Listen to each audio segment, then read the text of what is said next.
Aku kira aku mengenal suamiku. Aku kira cinta kami kuat, tak tergoyahkan oleh waktu atau rutinitas. Aku pikir rumah ini tempat aman, tempat aku bisa menaruh hatiku tanpa takut patah. Tempat di mana tawa dan pelukan akan selalu menjadi penghibur di tengah lelahnya hidup. Tapi ternyata rumah itu menyimpan rahasia gelap. Aku menemukannya secara tak sengaja. Teleponnya, yang biasanya ia letakkan di samping bantal, terbuka begitu saja. Layar menampilkan pesan singkat yang membuat seluruh tubuhku membeku. Aku tidak bisa berhenti memikirkanmu. Dadaku sesak, napasku tercekat, bibirku kaku, menahan kata-kata yang ingin meluncur tapi tidak mampu. Hati yang selama ini kupercayakan padanya seolah hancur berkeping-keping. Segala hal yang kami bangun, malam-malam panjang berbincang, tawa di meja makan, rencana masa depan yang kami buat bersama, tiba-tiba terasa palsu. Setiap kenangan menjadi racun. Setiap senyum yang pernah ia berikan kini terasa seperti penipuan. Aku menatap pesan itu berulang kali, berharap ini salah paham. Hanya ada kata-kata itu, tanpa penjelasan, tanpa konteks. Dan entah mengapa, rasa sakit ini lebih berat dari duka yang pernah kurasakan kehilangan. Aku mencoba menenangkan diri, berjalan ke jendela, menatap hujan di luar, berharap air yang jatuh bisa ikut membasuh sakit di dadaku. Tapi tidak ada yang bisa meredakan perasaan dikhianati seperti ini.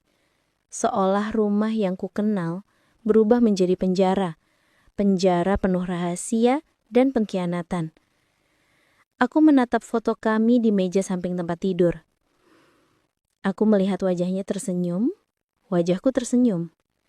Tapi di balik senyum itu, aku tahu, aku tidak pernah benar-benar melihat kebenaran. Rahasia itu ada di sana, diam-diam menunggu untuk menghancurkan segalanya. Dan aku menyadari satu hal yang membuat dada ini perih.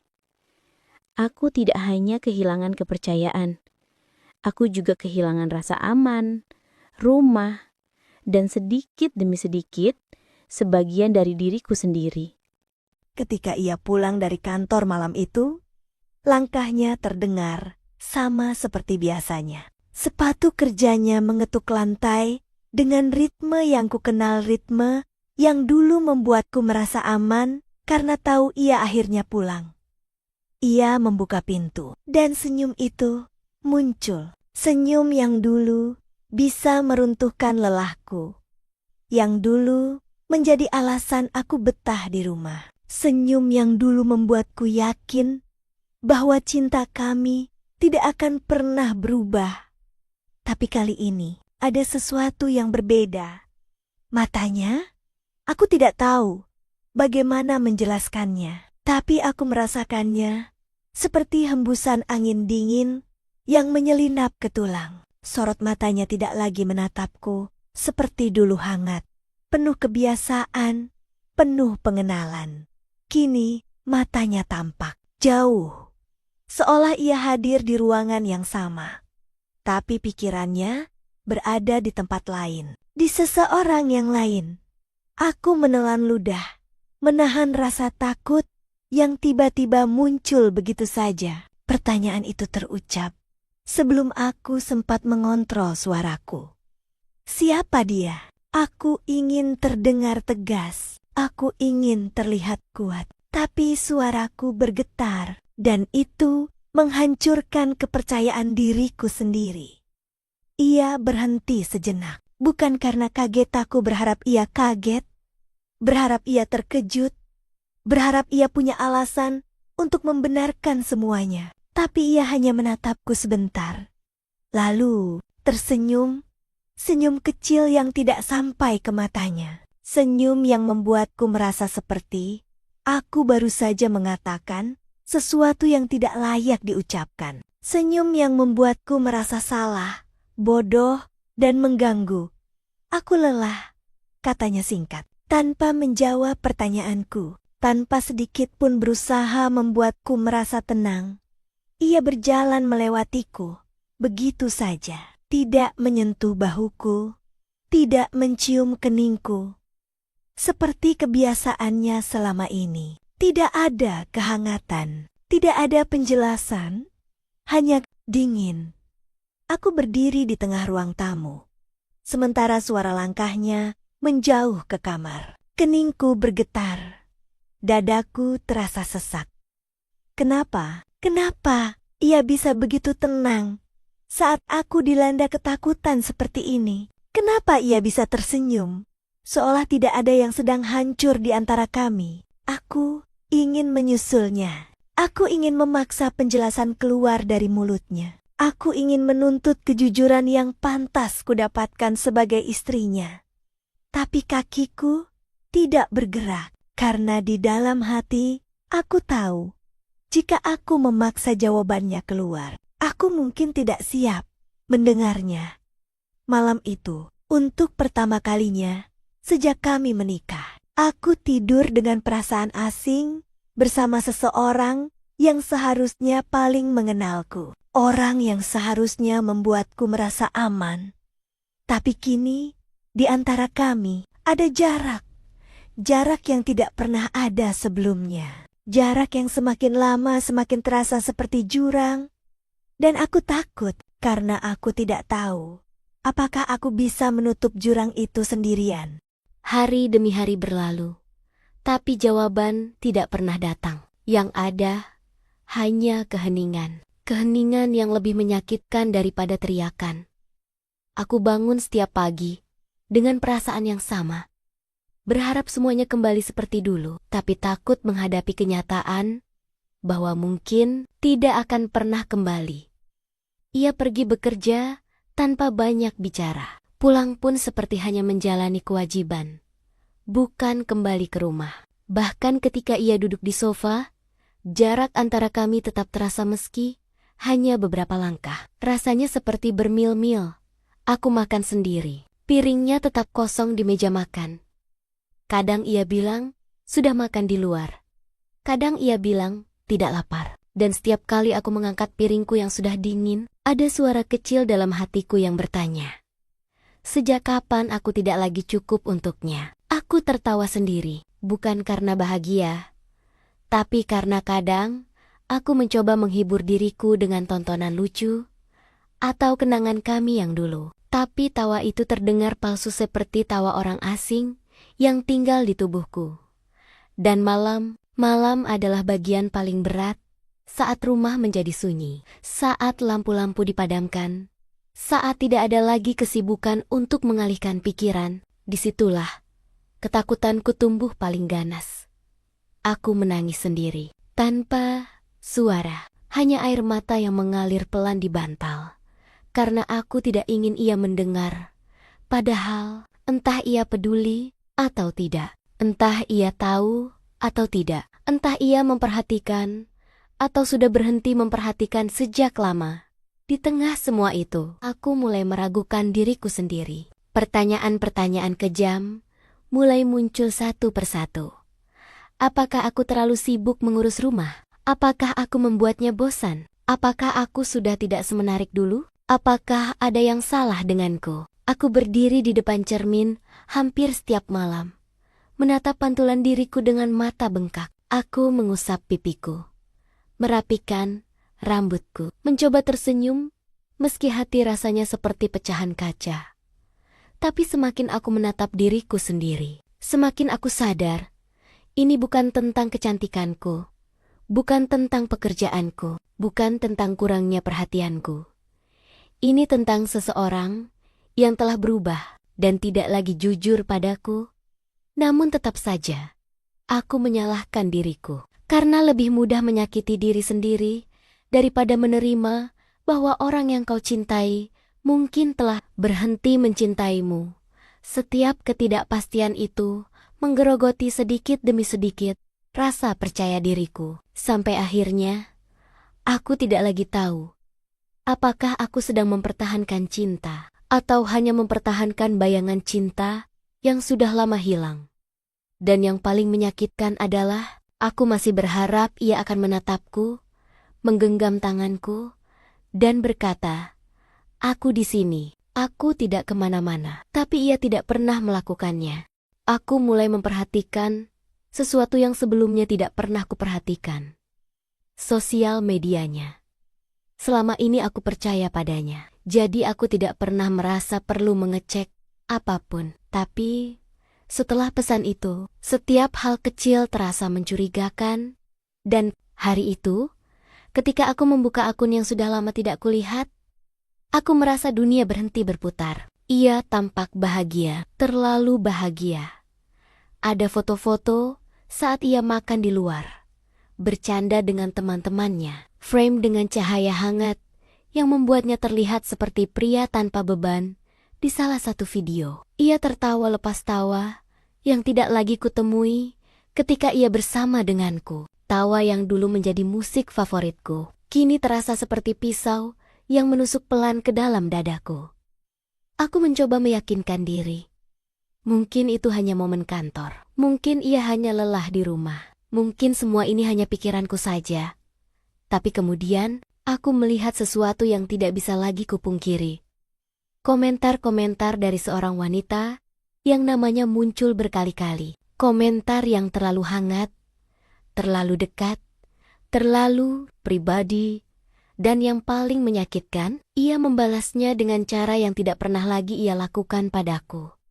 Ada emoji tawa, emoji senyum, emoji hangat yang dulu selalu ia kirim padaku kini, seperti diberikan pada orang lain. Aku menatap layar itu lama. Begitu lama, sampai gambar-gambar tersebut terasa kabur oleh air mataku sendiri. Di tengah kesunyian rumah, aku berbisik pada diriku sendiri. Seperti mencoba menenangkan jiwa yang tercerabut. Dia bahagia, tapi tidak bersamaku. Ada rasa sesak yang aneh. Seperti paru-paruku mengecil. Aku merasa dikhianati, ditinggalkan, diremehkan. Tapi yang paling menyakitkan adalah, aku tidak bisa melakukan apapun.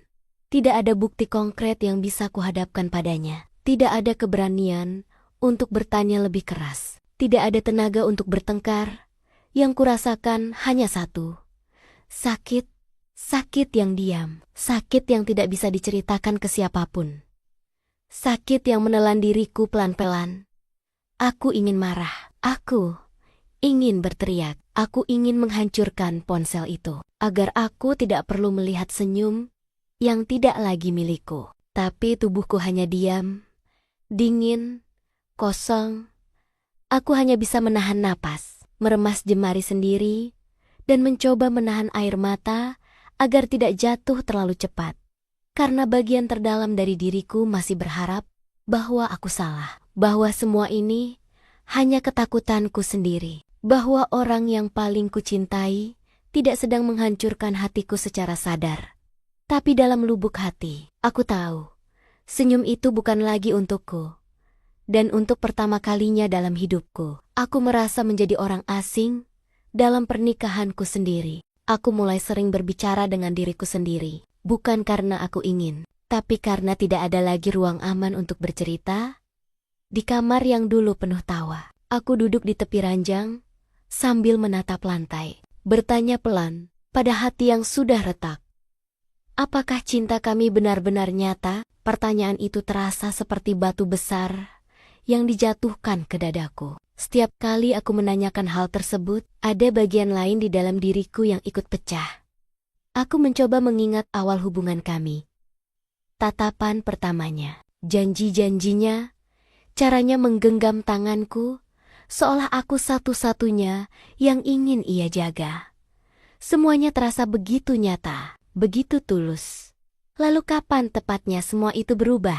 Apakah ketika ia mulai pulang lebih malam? Apakah ketika ia mulai membawa pulang parfum yang bukan milikku? Atau ketika ia mulai mengatakan capek? Nanti aja ya.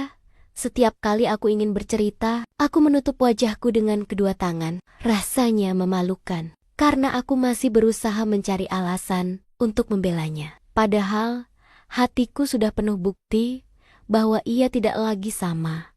Setiap hari, aku merasakan kehancuran kecil yang tersembunyi di balik rutinitas. Seperti saat menyiapkan makan malam, tapi ia pulang tanpa menyentuhnya. Atau ketika aku mendengar notifikasi ponselnya berbunyi, dan ia buru-buru mengambilnya lebih cepat dari siapapun yang takut tertangkap basah. Aku ingin marah. Aku ingin menuntut kebenaran. Aku ingin mengguncangnya dan memintanya jujur. Tapi aku tahu, bahkan jika aku bertanya, ia akan menolak, memutar cerita, mengatakan aku terlalu sensitif. Atau lebih parah, memutarbalikkan semua kesalahan padaku. Jadi aku hanya diam. Aku menahan semuanya di dalam dada, karena aku tidak punya kekuatan untuk bertengkar dengan seseorang yang bahkan tidak lagi berjuang untuk mempertahankanku. Tapi pada suatu malam, di saat aku berdiri sendirian di dapur dan menatap bayanganku di kaca lemari, aku tersadar masalah ini bukan padaku, bukan pada wajahku, bukan pada tubuhku, bukan pada caraku mencintainya. Aku sudah memberi lebih dari cukup. Aku sudah setia. Aku sudah menjaga hati, perasaan, dan rumah ini. Yang mengkhianati bukan aku, yang berubah bukan aku, yang berbohong bukan aku. Dialah yang memilih membuka pintu untuk orang lain. Dialah yang memilih menjaga rahasia di balik ponsel itu. Dialah yang memilih menghancurkan cinta yang dulu ia janjikan akan dijaga seumur hidup. Air mata jatuh pelan dari sudut mataku, tapi untuk pertama kalinya, tangisku bukan karena menyalahkan diri sendiri. Tangisku adalah bentuk keberanian-keberanian untuk mengakui bahwa aku pantas diperlakukan lebih baik, bahwa aku tidak sedang kalah. Aku hanya sedang menemukan kenyataan yang pahit. Dan kenyataan itu berkata, pengkhianatan bukan kesalahanku. Pengkhianatan adalah pilihannya. Aku berdiri lebih tegak malam itu. Meski hatiku masih remuk, karena kadang langkah pertama untuk sembuh adalah berhenti menyalahkan diri sendiri atas luka yang tidak kita buat. Setiap malam menjadi saksi bisu dari hatiku yang remuk. Aku menangis bukan lagi dengan suara, tapi dengan napas yang terpotong-potong. Seperti ada sesuatu yang macet di dadaku dan tak mau keluar. Bantal menjadi sahabat paling setia. Ia menampung air mataku tanpa bertanya, tanpa menghakimi, tanpa membuatku merasa berlebihan.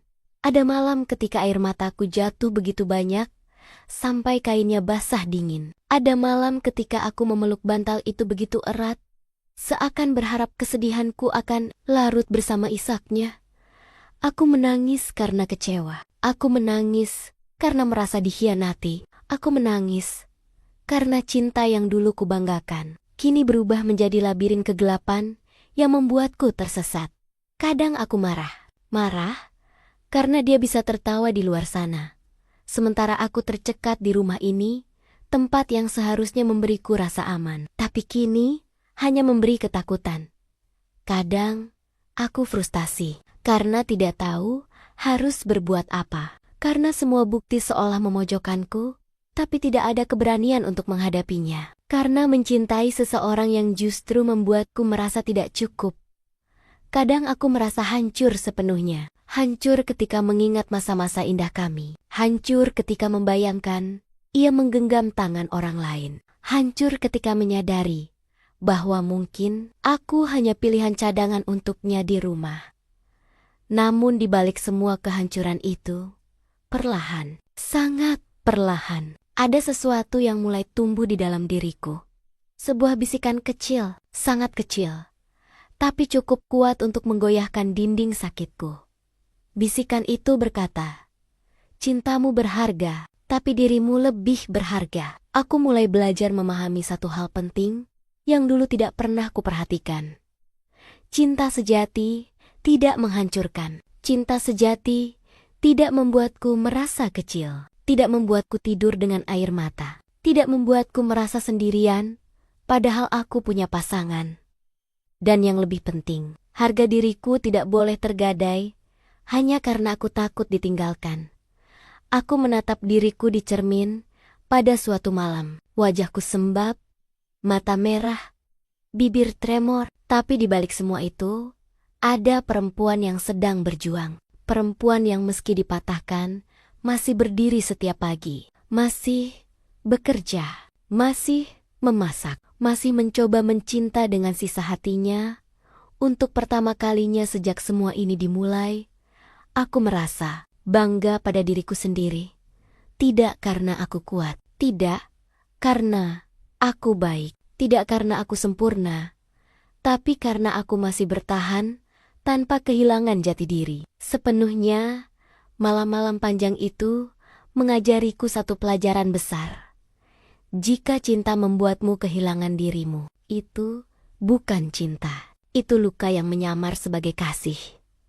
Dan aku sudah terlalu lama terluka. Besok, aku berjanji pada diriku. Aku akan mulai melawan. Tidak dengan teriakan. Tidak dengan marah-marah. Tapi dengan cara yang paling sederhana mencintai diri sendiri. Lebih dari seseorang yang tidak lagi mencintaiku dengan utuh. Dari serpihan hidup yang berserakan, aku mulai memungut diriku sendiri pelan. Setiap malam, seperti merangkai puzzle yang hilang potongannya. Tidak mudah, tidak menyenangkan, dan terkadang rasanya mustahil. Tapi aku tetap mencoba. Hari-hari pertamaku bukan tentang bangkit, bukan tentang menjadi kuat, hanya tentang bertahan. Bangun dari tempat tidur, mandi, meski airnya terasa lebih dingin dari hatiku. Memasak sedikit makanan, meski lidahku hambar, dan menahan diri untuk tidak membuka pesan lama yang ingin ku baca berulang kali. Itu saja sudah cukup berat. Namun perlahan, dari kehancuran itu, aku mulai merasakan sesuatu yang baru. Kebebasan kecil, kebebasan untuk bernapas tanpa dihantui rahasianya, kebebasan untuk menangis tanpa harus sembunyi, kebebasan untuk merasakan apapun tanpa takut dianggap berlebihan. Aku belajar mandiri lagi, bukan karena aku ingin, tapi karena tidak ada yang menggandeng tanganku lagi. Aku mulai memasak untuk diriku sendiri, membersihkan rumah untuk kenyamananku sendiri, mengisi waktu dengan hal-hal yang dulu kusukai sebelum aku menjadi istrinya. Terkadang aku tersenyum, bukan karena bahagia, tapi karena aku tidak ingin lukaku terlihat seperti kemenangan untuk pengkhianatannya. Senyumku masih rapuh, tapi setidaknya itu senyum milikku, bukan senyum yang dipaksa untuk menutupi kebohongannya. Aku juga mulai menangis dengan cara yang berbeda, bukan lagi karena takut ditinggalkan, bukan lagi karena merasa tidak cukup, tapi karena rindu terhadap diriku yang hilang selama ini. Dan untuk pertama kalinya, air mata itu terasa jujur. Aku menegakkan kepala, meskipun hati ini masih penuh retakan, meskipun setiap langkah terasa seperti berjalan di atas kaca, meskipun aku masih sering terbangun karena mimpi buruk tentang pengkhianatannya. Tapi aku berdiri, aku mencoba, aku bergerak, karena di tengah semua kepedihan, aku sadar satu hal. Aku pantas bahagia bahkan tanpa dia. Ada hari ketika aku merasa kuat, dan ada hari ketika aku kembali jatuh. Tapi jatuh kali ini tidak mematahkan segalanya, karena aku sudah tahu bagaimana caranya bangkit. Aku bukan lagi perempuan yang menunggu pengakuan. Aku bukan lagi perempuan yang takut ditinggalkan. Aku bukan lagi perempuan yang menggantungkan seluruh hidup pada suami yang tak lagi setia.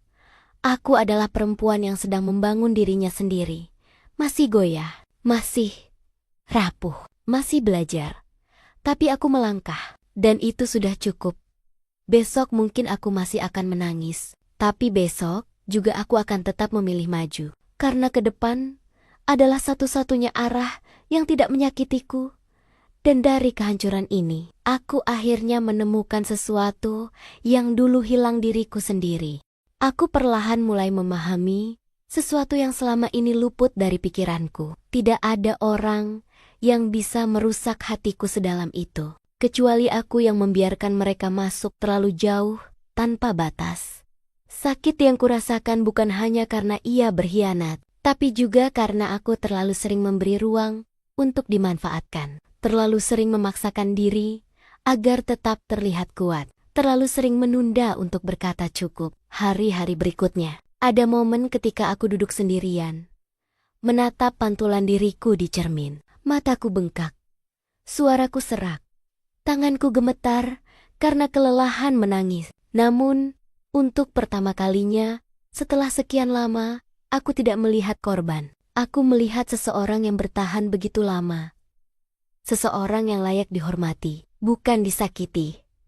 Aku mulai membuat batas baru, bukan untuk mengekang orang lain, tetapi untuk melindungi diriku sendiri. Aku berhenti mencari penjelasan, berhenti menunggu klarifikasi, dan terutama, berhenti menunggu dia datang meminta maaf.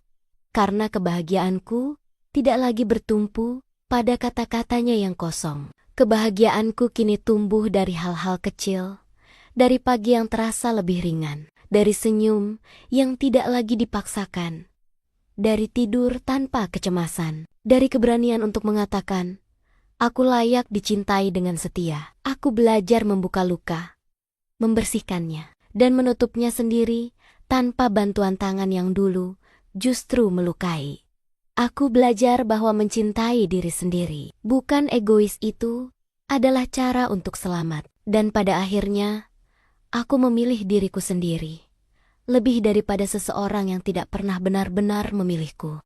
Aku mulai menulis hidupku sendiri, bukan lagi dengan tinta luka, tetapi dengan keberanian yang perlahan tumbuh. Dari reruntuhan, ada hari ketika aku bangun pagi dan menyadari bahwa rumah yang dulu terasa sesak, kini menjadi ruang kosong yang bisa kuisi ulang dengan versi diriku yang baru. Aku membersihkan sudut-sudut ruangan, bukan sekadar menyingkirkan debu, tetapi juga menepis kenangan yang dulu menyesakkan dadaku. Setiap benda yang kubuang seolah menjadi beban yang ikut terangkat dari pundakku. Aku mengambil kembali kendali atas rumahku, hatiku, dan masa depanku. Tidak lagi ada suara yang meremehkan, tidak lagi ada tatapan penuh kebohongan, tidak ada lagi bayangan orang yang tak tahu menghargai. Kini hanya ada aku, dan itu ternyata cukup. Aku mulai memikirkan hal-hal kecil yang dulu pernah membuatku bahagia. Secangkir kopi hangat saat matahari baru muncul, musik instrumental yang menenangkan, atau sekadar berjalan keluar tanpa perlu izin siapapun. Dulu aku takut sendirian. Sekarang, aku takut kembali pada seseorang yang membuatku merasa kesepian saat bersama. Aku menata ulang rumah tangga yang hancur, bukan dengan memperbaiki hubungan yang retak, tetapi dengan membangun kembali diriku sendiri. Tidak mudah. Ada hari-hari ketika bayangannya masih muncul, ketika aku bertanya, apakah keputusan ini benar? Namun setiap kali aku melangkah maju, meski hanya satu langkah kecil, aku sadar bahwa aku lebih kuat daripada rasa takutku. Setiap langkah adalah bukti bahwa aku mampu bangkit. Setiap napas yang terasa lebih ringan adalah tanda bahwa aku sedang sembuh. Setiap senyum kecil yang mulai kembali adalah kemenangan kecil yang sangat berarti. Aku tidak lagi berjalan menyeret. Luka aku berjalan menjemput masa depan baru yang lebih layak untuk kujalani. Aku masih mencintai. Cinta itu tidak hilang begitu saja. Tidak bisa. Katolo, perasaan itu terlalu dalam, terlalu tulus, terlalu lama tertanam di hatiku. Tapi, untuk pertama kalinya, aku tidak lagi menggantungkan hidupku pada seseorang yang memilih menghancurkan kepercayaanku. Aku mencintai, tapi aku tidak lagi bergantung. Ada garis tipis yang akhirnya bisa kulihat dengan jelas. Selingkuhnya bukan akhir dari hidupku. Itu justru menjadi pintu yang memaksaku melihat diriku sendiri dengan jujur. Betapa selama ini aku selalu berusaha keras membahagiakan orang lain, sampai lupa memastikan apakah aku sendiri bahagia, dan disitulah aku menemukannya. Kekuatan kecil yang pelan-pelan tumbuh di antara luka-luka itu. Kekuatan yang membuatku menegakkan kepala, meski mataku masih sembab. Kekuatan yang membuatku berkata dalam hati, aku pantas diperlakukan lebih baik dari ini. Untuk pertama kalinya setelah sekian lama, aku tidak ingin kembali pada masa lalu. Aku ingin kembali pada diriku sendiri. Hari-hari yang berat masih ada. Kadang malam terasa panjang dan dingin. Kadang rindu datang tanpa alasan. Kadang luka lama tercabik tanpa peringatan. Tapi kali ini, aku tidak lagi memungut serpihan yang jatuh dari orang lain. Aku memungut serpihan diriku sendiri dan menyusunnya perlahan menjadi seseorang yang lebih kuat, lebih tegar, dan lebih sadar nilainya. Aku belajar bahwa hidupku berharga dengan atau tanpa dia. Cintaku tidak berkurang hanya karena aku terluka, tapi aku memilih mengarahkannya kepada orang yang paling membutuhkan, diriku sendiri. Sekarang, saat aku menatap cermin, aku melihat seseorang yang hampir tidak kukenal. Lebih berani, lebih lembut pada dirinya sendiri. Lebih yakin bahwa kebahagiaan tidak harus bergantung pada siapapun. Karena cinta sejati memang bukan tentang memiliki, tapi tentang menghargai diri sendiri terlebih dahulu. Dan aku akhirnya mengerti itu.